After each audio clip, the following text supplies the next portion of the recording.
Hey, thanks for checking out this video. I'm going to be rebuilding a Orion HCCA 15.4. We'll cover this part one. Will cover the breakdown, and I'll start the voice coil assembly attaching. I think I get as far as attaching the voice coil to the lower spider. So basically, it'll be the start of the breakdown, and then the voice coil to the lower spider, and then part two will be from the lower spider up and finishing the cone assembly.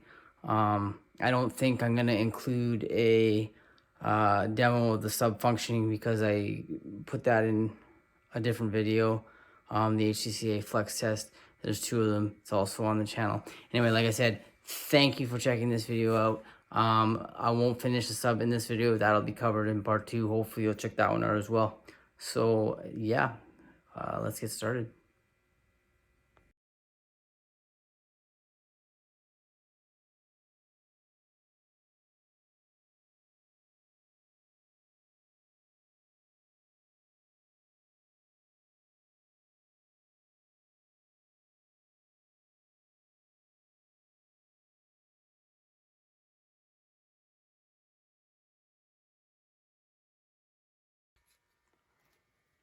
So I have here an Orion HCCA 1542 dual 4 ohm. I believe it's dual 4 ohm. I can't remember. Anyway, HCCA 15.4.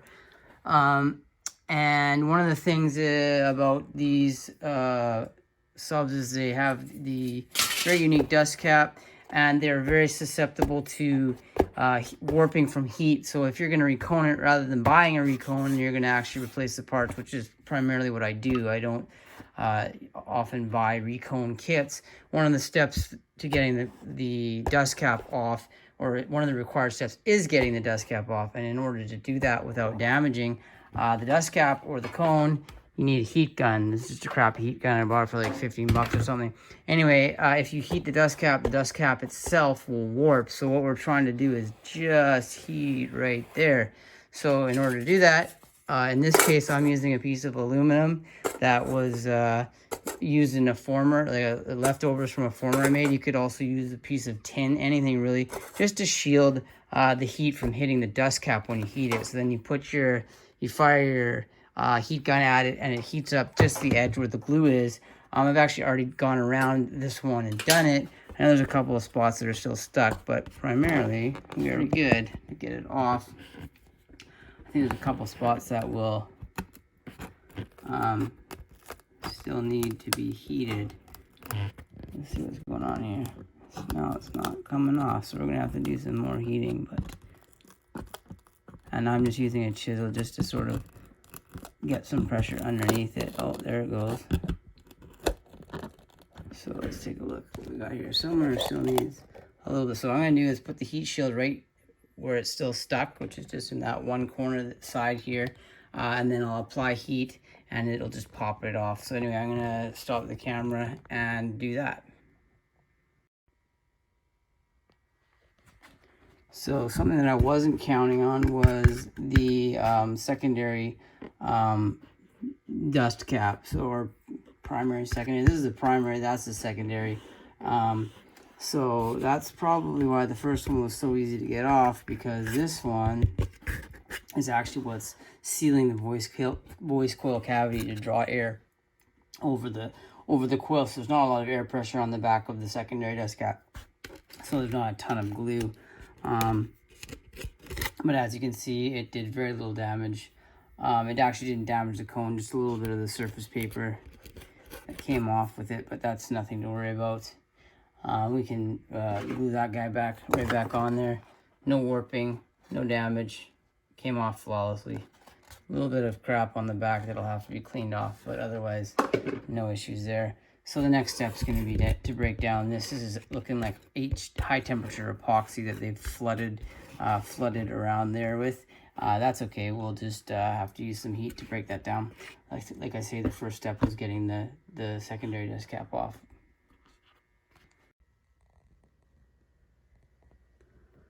So the next thing I'm going to do is remove this inner cap. I've already ground off the majority of the epoxy with Dremel cutoff disc, and now I'm just separating the inner dust cap from the top of the voice coil. It started coming off pretty easily, so let's just take a look, make sure it still does. Yeah, it's just a piece of cardboard, really. It's epoxy holding it in place. Obviously, we're not salvaging the voice coil, so it doesn't really matter if we wreck that, but feel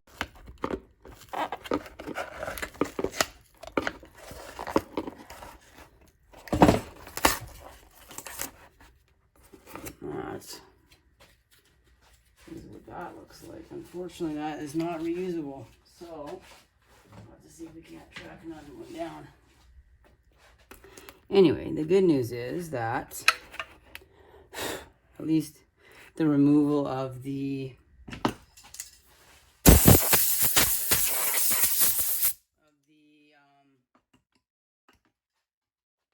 cone from the top of the dust cap will be fairly easy. We can just grind the inner part of the former off, or burn it, heat it, and then grind it down to fit around the new voice coil. That is a beautiful motor. Okay.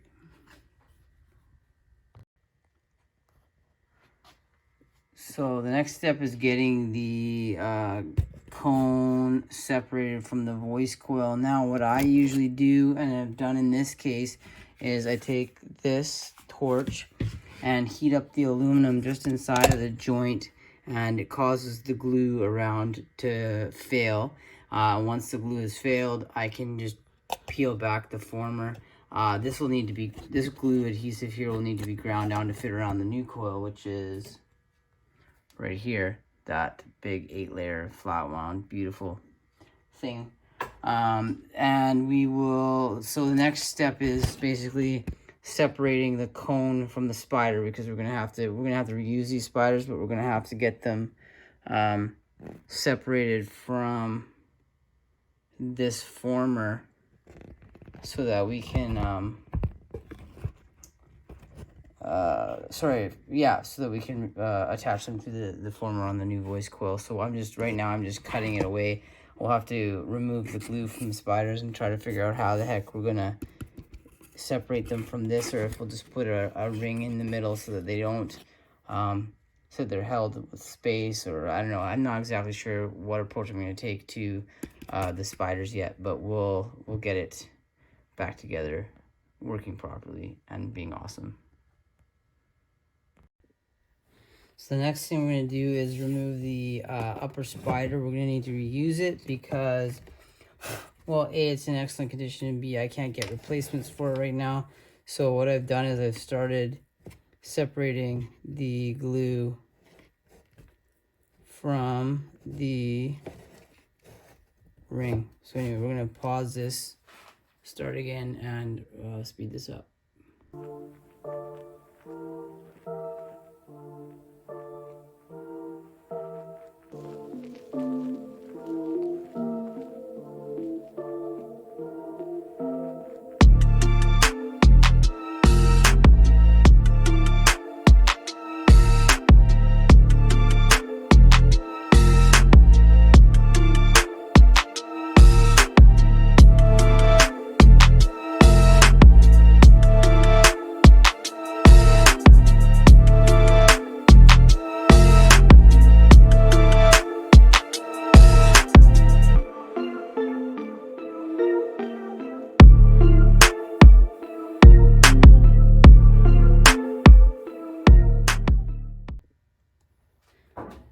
And there it is. That is the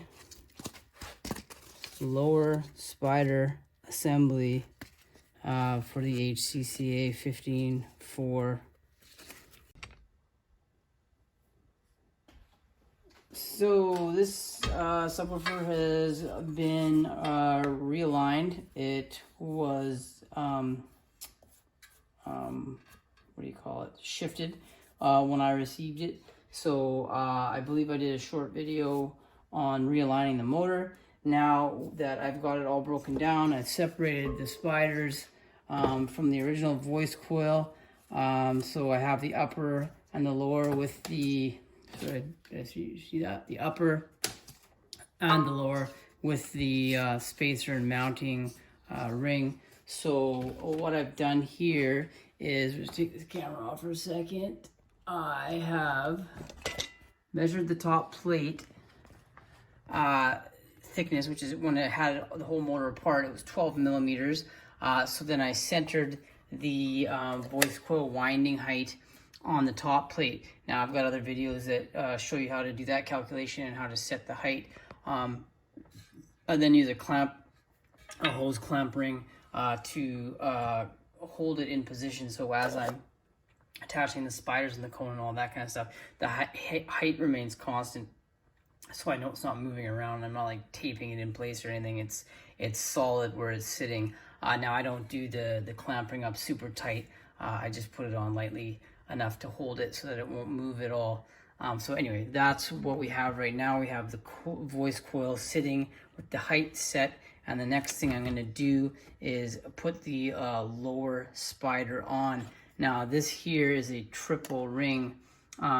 Normally in my experience, a triple ring usually goes under the lower spider, but what I'm seeing from Orion when I did the breakdown, as well as looking at this one, it might make more sense to actually put it on the top of the lower spider. Now that's how Orion does it with the HCCA. If you pull it apart, the lower spider actually has a triple ring sitting right here, and then the leads attach above it.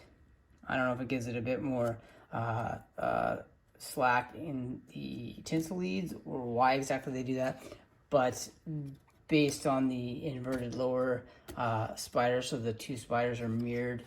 I don't know if you know what that means, but as you can see, the first valley, it goes down. So the lower spider, the valley goes down, and the upper spider, it goes up to a peak, so they're mirrored.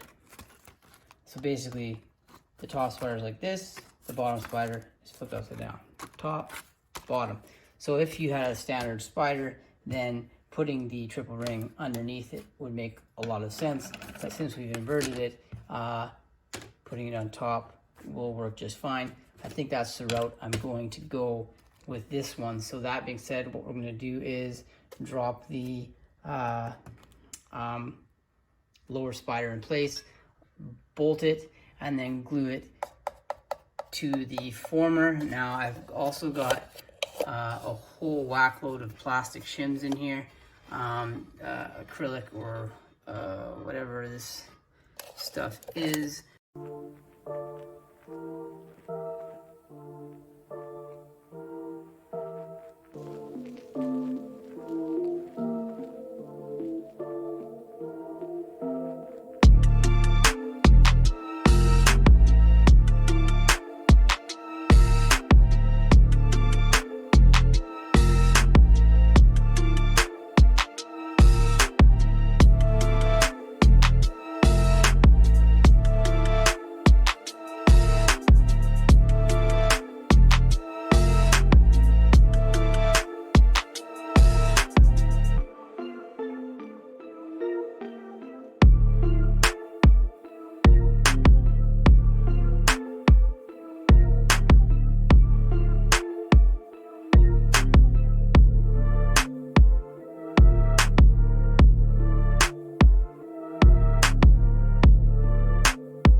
So now that the coil is glued in position to the lower spider, the next thing I'm going to actually do is probably glue the triple ring in place and then flip it over and flood the back of the assembly with high temperature epoxy, so that it's got the best of both glues. I've got the CA, which is not quite as high a maximum temperature, but holds everything together really quick, so I can get the project moving along. And there you can see what I was saying about the setting the voice coil height and using the clamp. Yeah, like I say, then you can see that there's the little ridge or valley in here around the perimeter that I will flood with epoxy after I put the triple ring on. I'm not going to record that just because it, yeah. So we will reconvene after that is done. Once again, thank you for checking out part 1 of the HCCA 15.4 rebuild and cone assembly, custom cone assembly build. Hopefully you will check out part 2, and yeah, thanks again.